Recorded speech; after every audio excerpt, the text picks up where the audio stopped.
The cube is back in Fortnite, but this time it's different. So I investigated why it's here and found the timeline showing what happens next and its plan to rewrite Fortnite history. Today, I'll explain everything from the very beginning. You see, most people don't know the real story. They think they do, and they would be right to say it started when the sky was split into two and left behind a gigantic rift. A couple of weeks later, the lightning emanating from this rift would eventually strike next to Paradise Palms in the middle of a Fortnite tournament.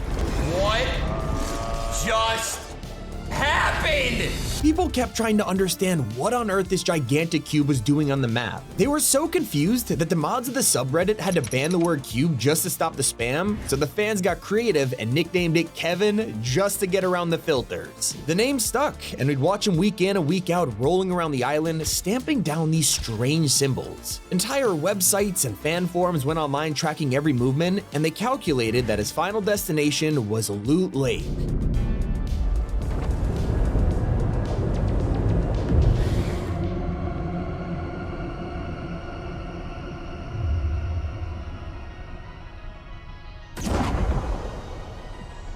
But we didn't hear much from the cube after this. It was now melted into a POI, but looking back, the next season would have dire implications for where we are now in 2025.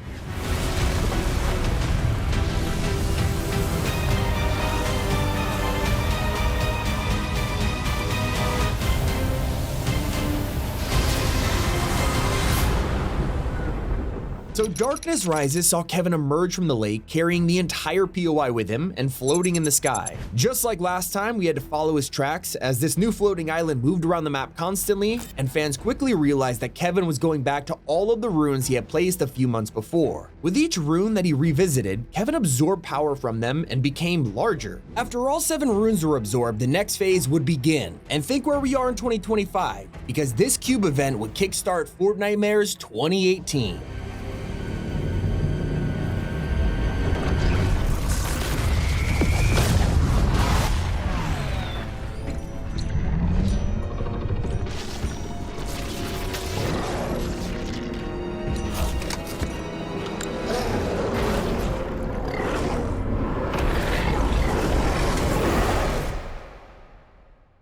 The floating island had now been cracked into 3 separate pieces, and every so often a portal would appear, striking Kevin and taking his power. With each portal, cube monsters would be summoned from another dimension, swarming the island like zombies. This continued for weeks, and Kevin simply remained at Loot Lake, hovering over some kind of vortex. It seemed like this exact location wasn't random, but something Kevin already knew about. As some of the cracks got bigger and the power became too much, Kevin started leaking energy into the whirlpool below him, dripping faster and faster until there was basically nothing left to give. With all of the energy drained, everyone gathered for what seemed to be Fortnite's next live event. But this would basically kickstart the entire storyline.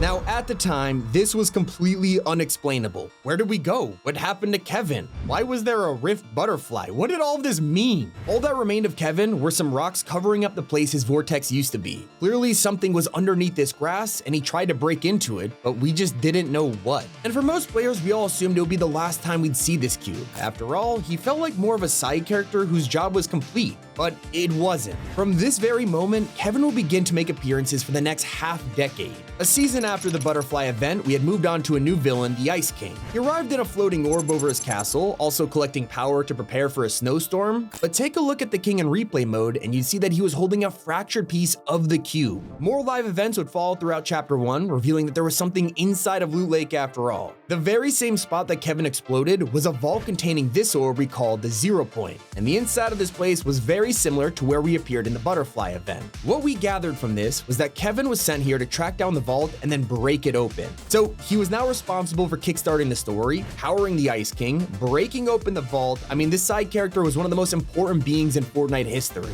Clearly, there was more to this, and we wouldn't get the next piece of the puzzle until 3 seasons later in the final moments of the Chapter 1 island. Because of all the rift zones bringing back iconic locations from past seasons, this meant that a Kevin from an alternate timeline had returned. This version of the cube hadn't yet completed its explosion of Loot Lake, but something was kind of weird about it. Despite the fact he was moving around the island just like the original, he didn't activate any of these runes, and he was carrying the motel rather than the Loot Lake house. No one knew what this meant, and only figured it out once the final day of the season happened. Just hours before the end brought a black hole to Fortnite, Kevin returned to his original spot. His purpose was to be a timer for the finale of Chapter 1. And so as we stared at the darkness waiting for what came next, we all wondered, would Kevin ever truly return? When we landed onto the Chapter 2 island, we discovered a different kind of mystery. With the entire map redesigned, there was a treasure trove of new POIs to explore, one of which was Steamy Stacks. This ginormous power plant wasn't powered by nuclear energy, no, something much stronger. It was power from the cube. You see, we would eventually learn that all of the material from Chapter 1's island was simply reformed into both Chapter 2 and 3's map, but we didn't know it at the time. This meant that the floating island from Season X had been transformed into a power source for Steamy Stacks, explaining why it now belonged to a company known as Kevolution Energy. This was all that Cube fans would get for the next 2 years. And so as we played the rest of Chapter 2, memories of Kevin were simply that, memories. We would reminisce about his motives, what the butterfly event actually meant, and where he came from, but the answers wouldn't come until 6 seasons later. There was a brand new villain named Raz, and while he was on the island, the center of the map was this place called the Spire. It was a giant tower of stone that was built to encase the Zero Point, and it let it heal after the previous events. Raz was on a mission to learn the secrets of the Spire and figure out why it was calling to him. You see, he'd spent his whole life dreaming of visions of the future, and this Spire had been calling to him for pretty much all of that time. Raz analyzed Zero Point crystals around this place and heard tales of some kind of artifact relating to the Spire. Well, he finally discovered this relic, but it would corrupt him with strange powers, like totally changing his ambitions and transforming him into the villain of the season. He was now the Glyph Master, and just like the Ice King from years before, if you looked at Raz in replay mode, you would see that the artifact that corrupted him this whole time was a shard of the cube. It was the tiniest detail that ended up being Fortnite's official teaser for what was about to dominate the rest of the chapter, because this corrupted power would bring the last reality and their mothership. So the corruption led the mothership here, and they instantly destroyed the Spire, took over the island, and began a huge war. All of the memories of Kevin the Cube playing a role in this were gone. But then we would see short glimpses of him in concerts and also in side modes that told us his story wasn't over, and it all built up to his re-emergence in Operation Skyfire. So Epic disguised this as an event where we would take down the mothership and bring peace back to the island. Sounded good, right? Well, to defend against our attack, the mothership sent out an enemy that we were already familiar with, Kevin. Except at this point, the Imagined Order had already studied him and just knew how to take him out, and it's where Sloan was able to shut down this cube for good. So why this is important to 2025 is when all the players on the island came together and touched the cube, rebooting it with zero corruption. It was now cleansed and free of the last reality's control, causing the community to give him a nickname of his own, Blevin. It was our first time with a different colored cube, and the puzzle pieces were starting to connect. But this wasn't even the plot twist that cemented the cubes as the most important characters of the decade. That would actually happen a couple minutes later when we would discover who the last reality actually were.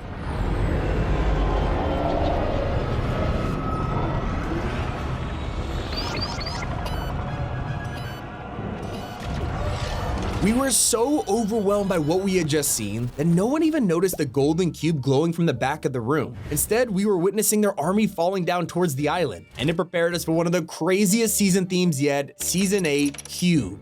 Looking back, it's a pretty clever name, considering we thought there were 1 or 2 cubes only for them to have multiplied. And it wasn't just a swarm of corrupted Kevins, these guys were all led by one person, someone who had been pulling the strings from her golden box, the Cube Queen. Around the island, most of the cubes have fallen into the ocean and deactivated, and it showed that they were weak to water. And this explains why Kevin melted into the lake back in Chapter 1, because it was the only way he could get to the vault without dying. This weakness to the ocean will become extremely important soon, but for now, it meant that only 5 cubes remained alive on the map, along with their queen and the survivor of Operation Skyfire, Blevin. 1 week later, the 5 cubes had woken up and started moving, and the golden cube had already moved over 50 different times. This was because the Cube Queen was traveling to places like Believer Beach and powering up the other cubes, using the energy to form babies and multiply the army. As more and more were created, corruption began spreading until a forgotten friend got in on the action. You see, the whole time for the past couple years, Steamy Stacks had remained undamaged much throughout all of the seasons, but now the cubes are here and it awakened the alternate universe Kevin that was brought here in Season X. Breaking free from the power plant, all that was left here was a giant hole in the building and the remains of the Kevolution energy sign saying Kev out. If we followed the tracks, it led us straight to the latest cube on the map, the actual return of Kevin himself for the first time in years. When the Cube Queen eventually found him and tried to create babies, he was different. The process just didn't work, implying that Kevin wasn't a part of the last reality. But why was the Queen making all these tiny cubes in the first place? Well, she needed the numbers for the next stage of her plan, as they all began to converge at the same place on the map. With every cube now coming together to form a brand new POI, the golden cube took its place at the very top of the convergence, revealing that of course the Cube Queen was about to break free from inside. But pay attention, because just like Kevin all those years ago, this was the official build-up to Fortnitemares.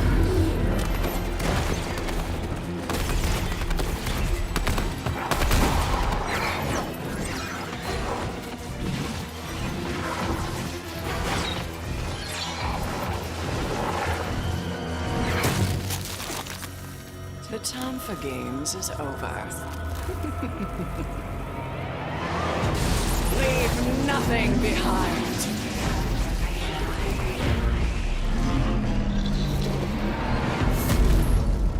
History was officially repeating itself. She was here to unleash an army of monsters from her homeworld, very similar to what Kevin did back in Chapter 1. But these were new and improved creatures from a place known as the Sideways. She was officially overwhelming our fight so that we will be weakened enough in time for the true enemy of the season. You see, with all of the cubes now damaged or busy, she had to use what was left to power up a portal and call for backup. But before that could happen, our main characters had a plan to protect themselves, and we got backup of our own.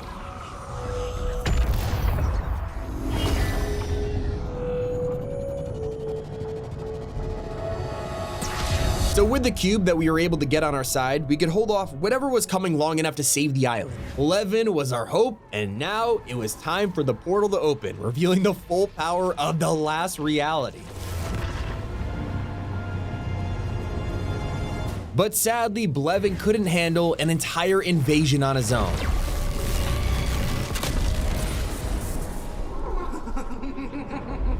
So instead, we had to rely on the Seven to reveal that they were on the other side of the island this whole time. They flipped the entire map upside down, and they used the Cube Queen's weakness against her.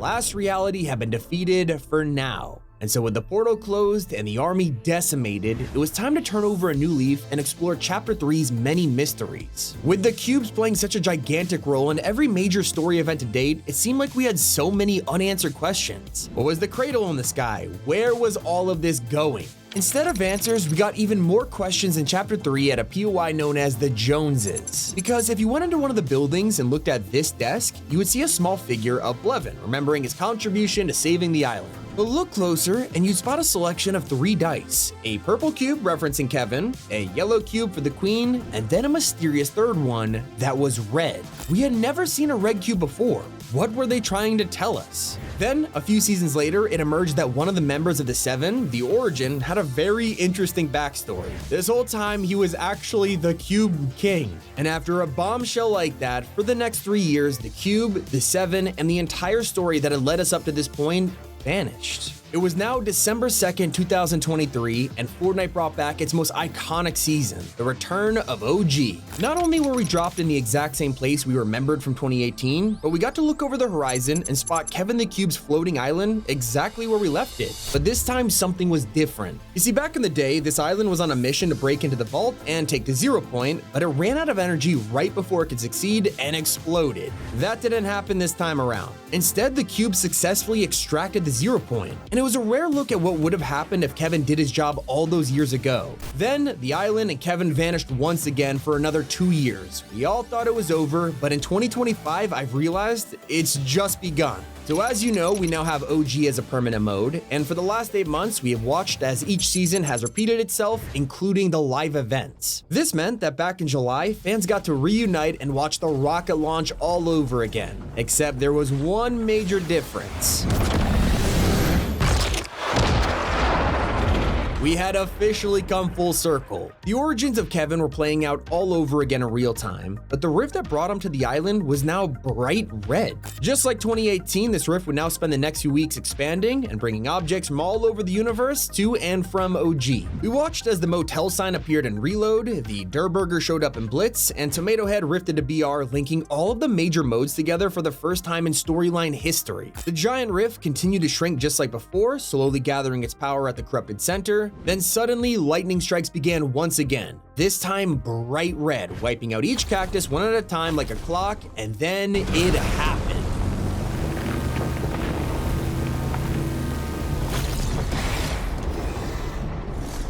With this red cube taking Kevin's place, rolling around and following the same path, we start to wonder what else is different. And that's when we realize this time he'd be placing different runes. Instead of the old glyphs we know, these were much more complex, so what do they mean? Well, it's gonna roll around the OG map, effectively rewriting the story in real time, and now we know what happens next. All I'll say is that just like the last 2 times the cube shocked the world, we are now weeks away from Fortnitemares. The time machine from years ago is coming back, and all of this is leading to the end of this chapter. Ladies and gentlemen, the storyline is officially back.